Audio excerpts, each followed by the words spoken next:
विलेपार्ले पूर्व मुंबई येथील दिगंबर जैन मंदिर उद्ध्वस्त केलेल्या महानगरपालिका अधिकाऱ्याचं निलंबन करून तातडीनं जैन मंदिर पुनर्निर्माण करण्याबाबतचे निवेदन उपविभागीय अधिकारी कार्यालय या ठिकाणी सकल दिगंबर जैन समाजाच्या वतीनं देण्यात आलं। यावेळी सर्व सकल दिगंबर जैन समाज बांधव आणि महिला मोठ्या संख्येनं उपस्थित होत्या।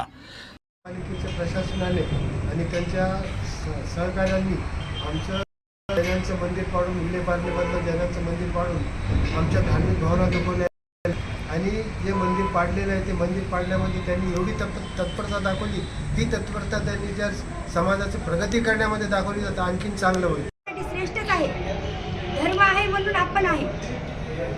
त्यामुळे मंदिर पाडल्यामुळे ज्या माणसांनी मंदिर पाडण्यामध्ये सहभाग घेतला होता त्यांना चांगली कडक शिक्षा द्यावी अशी माझी विनंती आहे। प्रतिनिधी नंदू परदेशी, वसमत, हिंगोली, NTV न्यूज मराठी।